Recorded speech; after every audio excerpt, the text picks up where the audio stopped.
Ten Hag staying at Manchester United. What was your reaction to that? Surprised. I wouldn't say I was shocked because, of course, I live 10 miles away from Manchester United's ground. So I hear the rumours all the time about speaking to various people. But logistics have changed. Transfer dealings have changed. The amount that they can spend has changed. So I was surprised, as I thought the new owners would want their own manager in the end. They brought in every other position above Erik ten Hag. They brought in their own people. And I thought they'd bring in their own person to manage the team. Seemingly, I don't really know for certain, but seemingly they've spoken to lots of managers. They haven't come to any agreement with any of them, or the managers they've spoken to have not been interested in the job after knowing the full logistics of the job. And Erik's carrying on. As a Liverpool fan, I'm more than happy for him to carry on, to be very honest.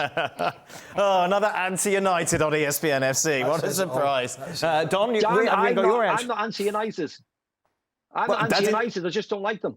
There you go. That doesn't help, Macca. That doesn't help my comments.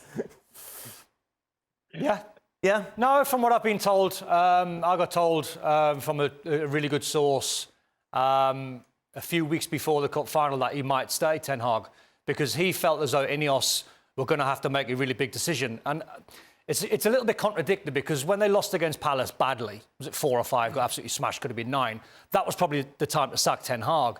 But then since then, he's had positive results. He won the cup final against Man City. That's probably swayed their decision.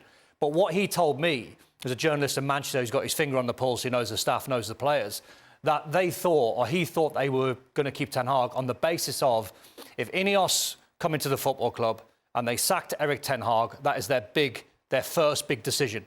Getting a new manager in, let's just say it's Pochettino or De Zerbi, whoever, if that didn't work, all of a sudden they've got to sack him again.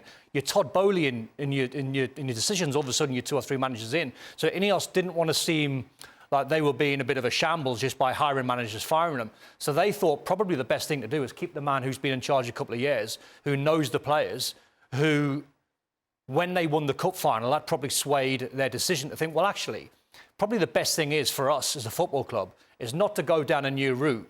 It probably is, but they're probably thinking, if we give this guy 1 more year and let him sort out a lot of problems, and to be fair, let him try and get some players back from injury, because I talk about Newcastle a lot having so many injuries. Man United were crippled last season.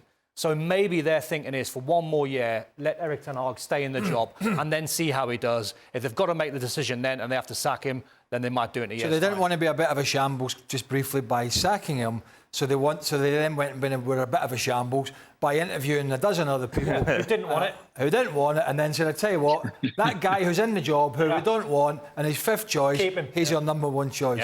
Yeah, sounds great. Macca, you're here for the knockout stages, I believe. You're top and tailing with Frank?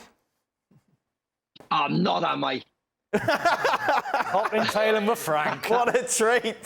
Frank's going to eat with you every night, and he's going to eat with you every night, Macca, telling you stories. He's going to have the World Cup there, every dinner. Can't wait. Every dinner.